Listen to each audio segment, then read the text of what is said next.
La meta de convertir a una de las metrópolis más grandes y pobladas del mundo en un espacio verde, seguro y resiliente marcó la gestión de Marcelo Ebrard, ex jefe de gobierno de la Ciudad de México y reconocido como campeón de la campaña mundial Desarrollando Ciudades Resilientes.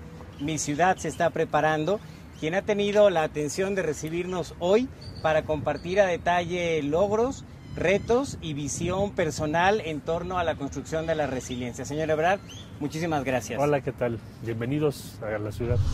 Contextualízeme un poquito en cuanto a Ciudad de México.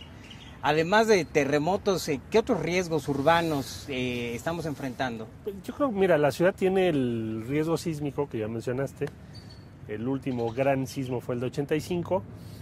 Tenemos muy cerca un volcán activo, que es el Popocatépetl. No pretendo que todo el mundo lo repita, pero está muy cerca. Tenemos el impacto del cambio climático, que en síntesis, esta ciudad se construyó en un lago a una gran altitud. Sí. Entonces es muy difícil sacar el agua de cada una de las temporadas de lluvias y está cambiando el patrón de lluvias. Total, tenemos más agua en menos tiempo y de manera simultánea, tenemos sequías más prolongadas. Entonces es otro de los riesgos de la ciudad. Finalmente, y el otro riesgo es que con tantos problemas que puede tener una ciudad tan grande, pierdas la confianza en ti mismo y en tu futuro. Es una ciudad muy demandante, que además habría que especificar la Ciudad de México, pero que también el área metropolitana que la rodea, pues tiene interacción. Es un experimento. La ciudad es un experimento, ¿en qué sentido?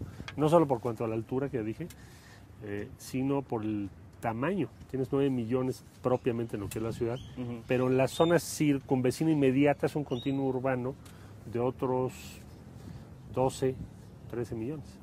Entonces, el conglomerado final, pues imagínate, ¿de qué tamaño estamos hablando? Estamos hablando de 22, un poquito más, 22 millones de personas. Que se mueven indistintamente. En un valle que tal vez no llegue al 1% del territorio del país. Claro. Ahora, menciona el terremoto de la Ciudad de México como el último gran terremoto. En aquel entonces, Marcelo Ebrard tenía unos 26 años.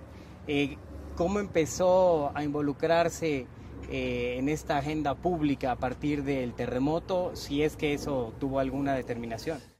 Mira, el sismo de 85 fue una debacle en la ciudad, sí, fue una gran destrucción. Yo entonces era un jefe de unidad. Jefe de unidad en México es una posición muy modesta en el gobierno.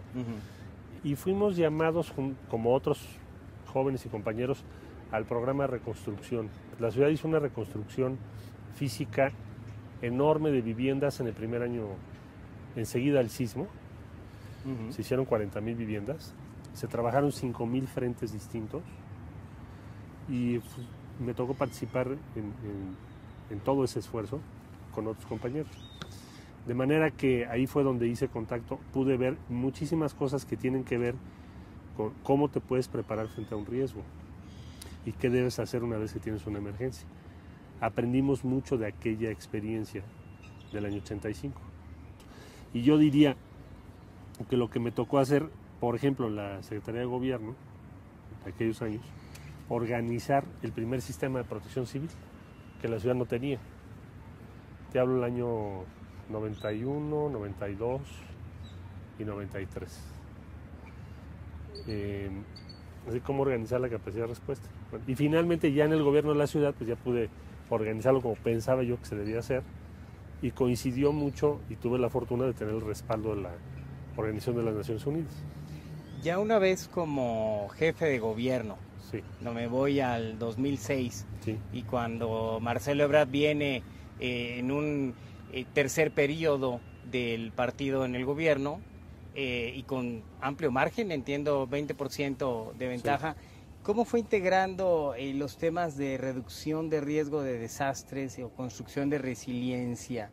Bueno, se creó en primer lugar una secretaría en el gabinete responsable de coordinar lo que aquí denominamos protección civil. Íntimamente vinculado a lo que en la comunidad internacional se ha venido desarrollando respecto al concepto de resiliencia.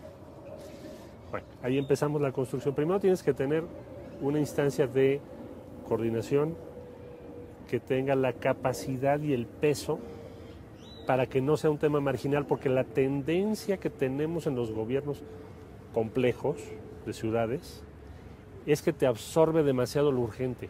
Lo urgente es lo de hoy. Apagar fuegos. Casi no tienes tiempo de pensar qué va a ocurrir dentro de 2, 3, 4, 5, 10 o 20 años. Entonces, yo me ha tocado vivir muchas experiencias en el gobierno de la ciudad y ver cómo los temas relativos, por ejemplo, a resiliencia, pueden ser desplazados fácilmente. Segundo, organizar un gabinete. ¿Por qué? La resiliencia es un tema transversal. No es la tarea de un área del gobierno. Es la tarea de todo el gobierno, de todas las instancias del Poder Ejecutivo, en este caso, que es la alcaldía o la jefatura de gobierno del Distrito Federal. Entonces, debo decir para quienes nos están escuchando que aquí la ciudad sí tiene esa potestad. Hay ciudades que no lo tienen a nivel mundial. Hay diferentes modelos. El modelo de la Ciudad de México es la policía depende del jefe de gobierno, la investigación de los delitos también, todo lo que es la reacción frente a una emergencia también depende del jefe de gobierno. Entonces tienes las potestades para poderlo organizar. El sistema de transporte, el metro, depende del jefe de gobierno. De hecho, la ciudad tiene muchísimas cargas respecto a lo que podría ser en otros países del mundo. Pero para entender de lo que estamos hablando, la jefatura de gobierno del Distrito Federal sí tiene las potestades necesarias para organizar lo que estamos diciendo. O sea, la reacción y preparación o prevención frente a emergencias importantes.